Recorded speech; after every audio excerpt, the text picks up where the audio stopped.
Знаеме ли која е функцијата на предниот дел на мозокот? Ако не знаеме, ова вечер ќе научиме. Научивме дека за да се заштитиме од хронични болести, потребно е да живееме здрав начин на живот и тоа во долги години. А за тоа ни е потребно да ги промениме и нашите навики. И тоа лошите навики. Она разбирање што е најдобро да се направи, што да се избегне, да се донесе одлука, да се она потребна одлучност, овие решенија сите да се стават во пракса, сите овие процеси ги врши тој преден дел на мозокот. Затоа е потребно да научиме накратко како функционира нашиот мозок, која е нашата анатомија. Нервниот систем е составен од милиони нервни клетки. Овде имаме една нервна клетка. Значи, нервната клетка е изградена од тело, во средината се наоѓа јадро и бројни продолжетоци кои се нарекуваат дендрити. Овој најдолгиот продолжеток се нарекува аксон. Значи, дендритите се продолжетоци кои што примаат информации, добиваат информации од другите клетки, а пак аксонот, тој носи пораки до други клетки. Повеќе вакви аксони формираат снопче, наречен нерв. Тоа е во кратко за анатомијата.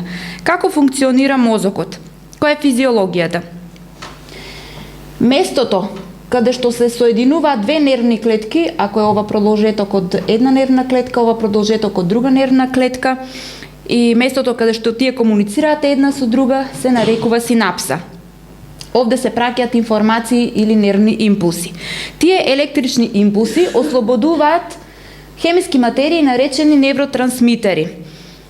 Мали меурчиња, гледате овде има мали меурчиња во крајниот дел на едниот неврон, се ослободуваат и тие се полни со невротрансмитери и се пренесуваат на другиот неврон, од другата страна и се примени од страна на приматели рецептори и на тој начин се поврзуваат и се пренесуваат нервните импулси, а овие невротрансмитери ќе видиме каква функција имаат.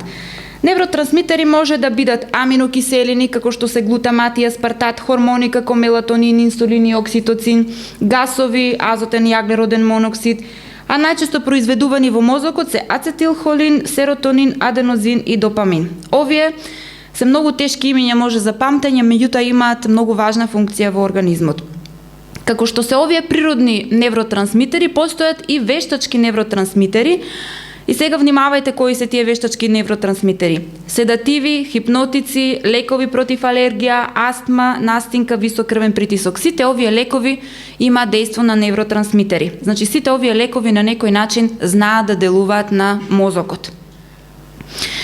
Значи, лекови, дали легални или нелегални, и храната содржат супстанции кои се или невротрансмитери или работат заедно со нив. Во природата исто така постојат супстанции кои што влијаат на овие синапси, ги стимулираат или ги потиснуваат или ги претворат во физиолошки функции.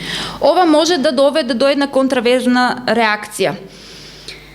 Чувство на благосостојба, поспаност, намалена чувствителност на болка, аритмија, халуцинации, психози, промена на личноста, конвулзии и смрт. Значи, овие вештачки невротрансмитери може да го предизвикаат ова. Нервниот систем е склон да се навикнува многу лесно и да се привикнува кон овие невообичаени материи и знаат да доведат до зависност. Што се навики, а што се инстинкти? Еден процес кој што почесто се повторува води до создавање на така наречени патеки во мозокот, кои потоа почнуваат лесно да се користат и тоа без свест и без размислување или одлучување. Тие се нарекуваат навики. Значи, нешто што го повторуваме секојдневно, веќе си формира своја патека во мозокот. Така постојат добри навики и лоши навики. Добрите навики знаат да ја поштедат нашата енергија и да ни го спасат понекогаш и животот, а лошите навики се деструктивни. Тие се пречка за нашето здравје и среќа. Додека па инстинктите, тие се веќе вродени навики. Тие постојат во нас, вградени се во генетскиот код и тие се оние кои што определуваат како ќе реагира нашиот организам. А пак сложените навики, тие се формирани од низа неврони со многу синапси. Тие се уште покомплицирани. Кога еднаш навиките ќе се формираат, тие стануваат многу комплицирани за промени, бидејќи рековме дека тие патишта во мозокот се изградени. Библијата прашува: може ли етиопјанин да ја промени својата кожа или леопард неговите дамки? Тогаш како можете да правите добро, вие кои сте се научиле да правите зло? Значи, самиот писател знае дека е многу тешко да се промене нешто што веќе сме го научиле. Затоа е потребно постојано да градиме нови, ама добри навики. Старите ќе останат пасивни и може да се разбудат само ако има посебни околности кои што ќе ги предизвикаат. Например, човек кој што веќе еднаш научил да пие алкохол, а потоа престанал, лесно може да се врати на старата навика ако само вкуси и капка алкохол. Оние што се вратиле на алкохолот знаат како изгледа тоа. Библијата вели: зашто не знам што правам, бидејќи не го вршам она што го сакам, но она што го мразам, тоа го правам. Така рекол апостол Павле. Тој бил свесен за тоа колку е тешко да се воспостави една добра навика. Меѓутоа знаел и дека има некој кој што го штити и кој му помага, и затоа истиот писател рекол: за се имам сила преку оној кој ме подкрепува. Затоа, ако е некој во Христа, тој е ново создание. Старото помина, ете се стана ново. Значи, со Исуса можеме и да се промениме. Што треба да направиме? Како да ги промениме нашите стари навики? Прво треба да го анализираме нашето однесување, да видиме кои се оние фактори кои што влијаат врз нашето однесување. И треба да ги избегнуваме. Кога веќе ќе ги научиме факторите, оние негативни кои што влијаат врз нас, треба да ги избегнеме. Да не се занимаваме со повеќе од 1 до 2 навики одеднаш, затоа што на тој начин ќе ја зачуваме нашата енергија и нема да ја распраснуваме на повеќе навики. Да ја користиме правилно и силата на волјата. Ако еден напор пропадне, значи еднаш се обидиме, а не успееме, ние сме ја загубиле само битката, но не и војната. Затоа треба да ја продолжиме борбата. Потребно е да ги заменеме старите навики со нови, затоа што треба да се создадат нови патеки. Ви спомнав дека оние стари патеки веќе се длабоко врежани во нашиот мозок и треба да се променат со нови. Направете силен првичен чекор. Навиките се нешто многу силно и со нив треба да се действува решително. Помолете го Бог за помош. Лошите навики се само последица на гревот. Само Бог може да ги надмене силите на злото. Живејте избалансирано. Научивме тоа минатите вечери, што значи да живееме избалансирано. Целосно здрав начин на живот и во однос на исхрана, физички вежби, одмор и така натаму. И да ги избегнуваме искушенијата. Едноставно не одете на места каде што ги имате тие искушенија. Не го пикајте прстот во устата на лавот. Нашиот мозок е многу осетлив. За разлика од другите системи, мозокот ќе престане да функционира по 5 минути без кислород или ќе претрпи сериозни трајни оштетувања. Истото се случува и кога е заморен. Физички или ментално уморен човек тешко може да размислува трезвено и речиси нема моќ да донесува правилни одлуки, ниту пак има волја да действува. Еве кои се функциите на предниот дел, она што беше нашиот наслов на темата. Действува на моралните карактеристики кај човекот. Точна проценка, наоѓање на решение, сила на волја, самоконтрола. Всушност тука се оние вишите центри кои што ги контролираат свесните активности на човечкиот организам. А од што се оштетува? Се оштетува од ограничен кислород, затоа е потребно, кажавме, да ги проветруваме нашите простори, почесто да излегуваме на воздух.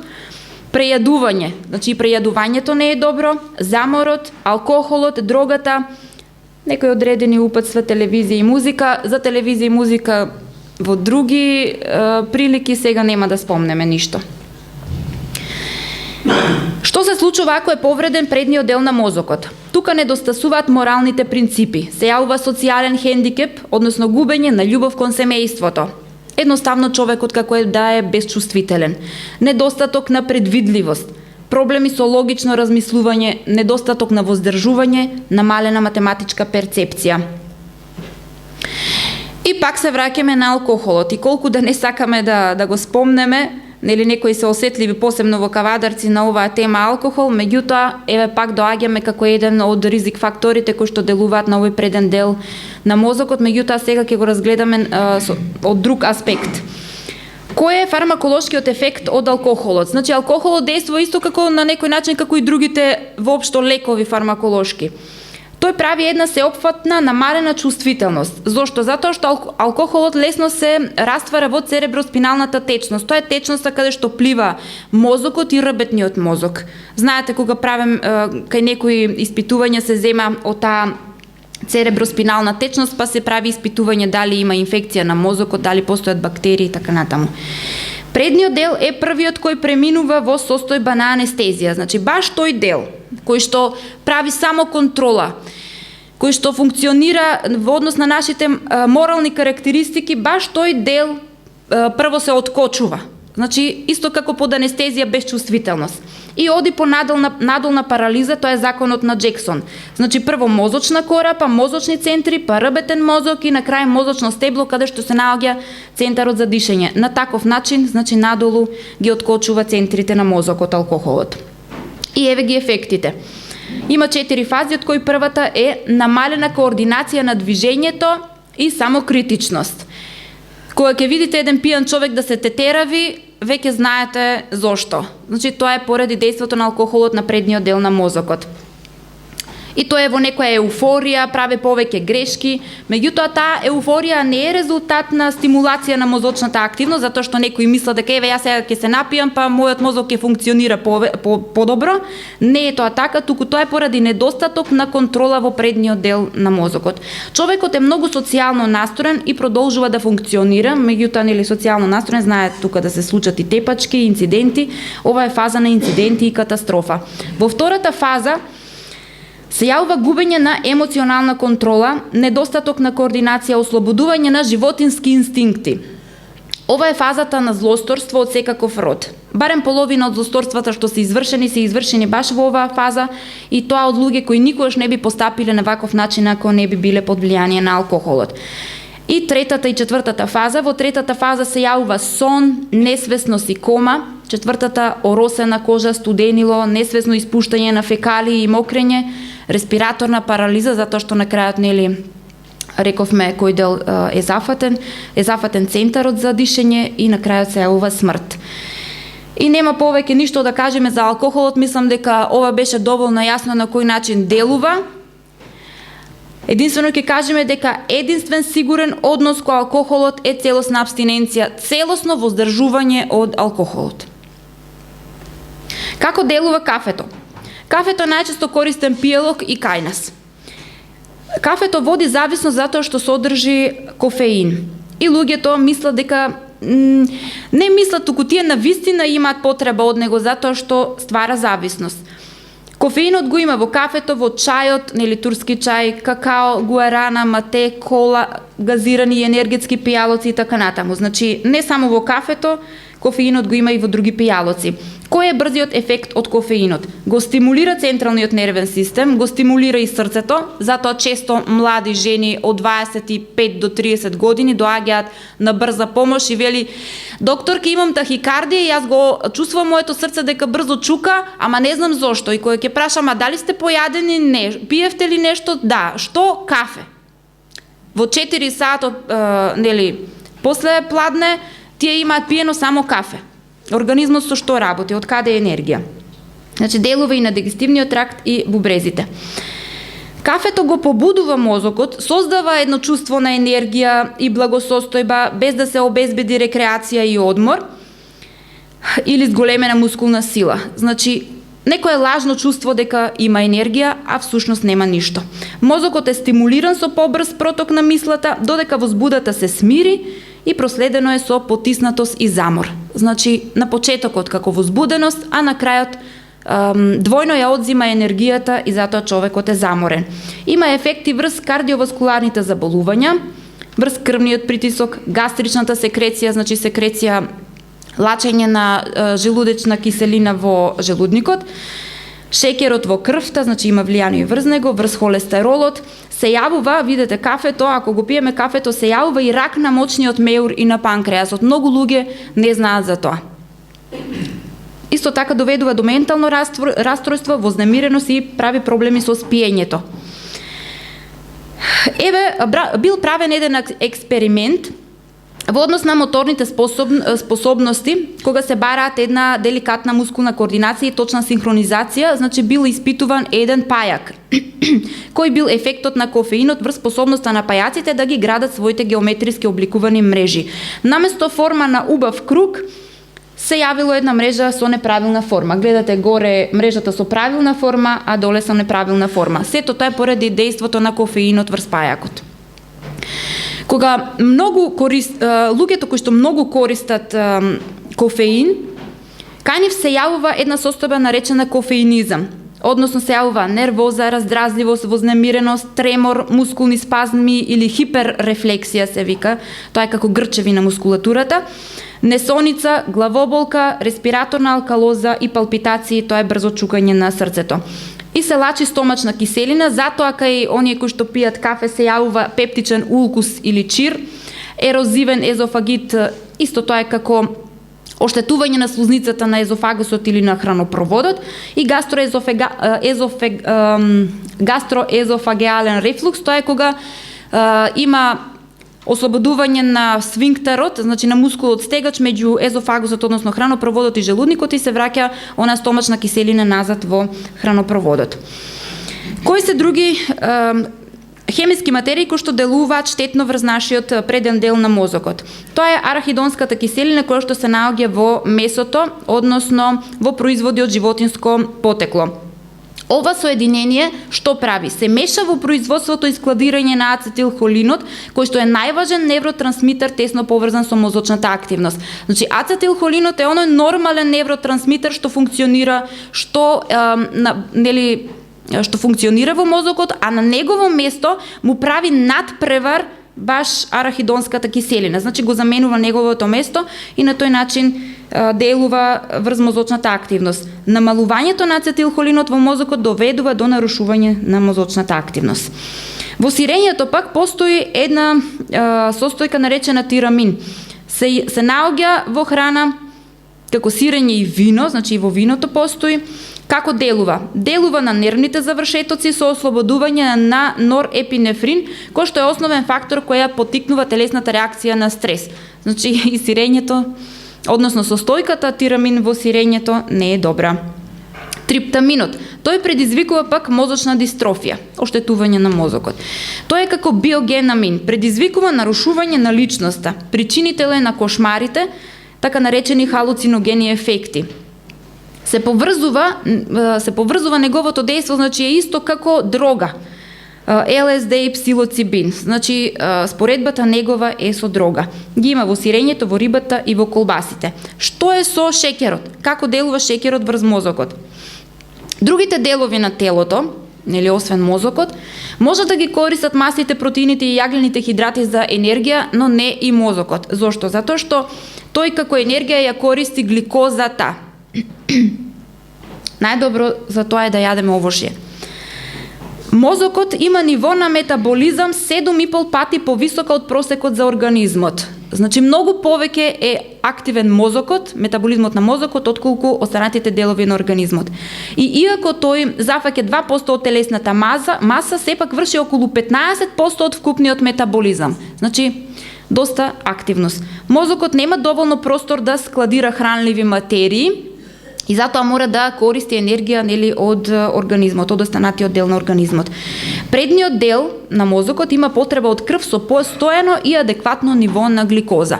А знаеме дека со она постепено ослободување на гликоза во крвта се предизвикува со користење на оние комплексни јаглени хидрати, например пченицата. Пченицата постепено се разградува, а не одеднаш, а чоколадото ни дава одеднаш енергија и се покачува тоа ниво на шеќер во крвта и ни овозможува моментална зголемена активност, а понатаму двоен замор. Рафинираната храна доведува до брз пораст на шеќерот во крвта, а потоа паѓање под нормалата. Кои се оние јагленохидрати кои што треба да ги користиме? Подобро е да јадете изобилна комплетна комбинација на комплексни јагленохидрати кои што се наоѓа во компир, во ориз, полнозрнест леб и зрнестата храна. Кога се научило за тоа дека мозокот функционира најдобро со помош на јаглени хидрати и шеќери, некои почнаа да го нарекуваат чоколадото како и десертите, и сладките како храна за мозокот. Меѓутоа подосна разбираме дека подолга потрошувачка на рафиниран шеќер едноставно не е храна за мозокот, туку токму спротивно делува како отров. И на крајот за дрогите, како делува дрогата на нашиот мозок. Тие психоактивни дроги, па и лековите тука спаѓаат, предизвикуваат прво пријатно чувство, некои сензации кои што ја пополнуваат празнината кај човекот. Има чувство како да се на друг свет, во друга планета, надвор од реалноста. Ваквите чувства воопшто не се нормални, затоа што човекот го губи контактот со нормалната средина и се држи ненормално. Предозирањето често доведува до кома и смрт. Се оштетува црниот дроб, се оштетува предниот дел на мозокот, се менува социјалното однесување кај луѓето, се и понасилни, крадат и така натаму, за да дојдат до дрога. Приоритетите во животот се менуваат, нив приоритет им станува само да стигнат до дрога и се концентрираат главно кон неа. И кога ваквото чувство на воздигнување, како да не се во реалниот свет, кога ќе им помине, тогаш страдаат од пропаѓање кое што е придружено со непријатни и физички и ментални симптоми, психички симптоми, и на тој начин се ствара зависност. Тоа пропаѓање толку нив им е неподносливо што почнуваат очајно да бараат друга доза за да ги врати во нивниот нормален свет. Луѓе кои што остро прекинуваат со вакви дроги имаат склоност кон самоубиства, скокање преку прозорци, и ако имаме такви случаи треба да внимаваме на нив затоа што најчесто го прават тоа. Најдобрата превенција од дрога е никогаш да не ја пробате, да не ја допирате и одлучно да ја откажете ако сте во искушение од вашите пријатели. Значи, едноставно да кажеме не. И на крај да заклучиме која е најдобрата храна за мозокот. Житарици, овошје, јаткасти плодови и зеленчук ја градат диетата избрана за нас од нашиот Создател. Оваа храна приготвена по што е можно најлесен и најприроден начин е здрава и хранлива. Таа дава сила, издржливост, виталност на умот кои не може да се постигнат со посложена и стимулативна диета. И на крајот оваа реченица вели: драги млади, ама ние сме сите млади во своите очи, никој не сака да остари, затоа јас ќе ви се обратам со истите зборови. Драги млади, каква е нашата цел и нашата задача во животот? Да не ги штедиме нашите сили да ја достигнеме целта. Нашата цел како христијани е да имаме вечен живот. Ви благодарам.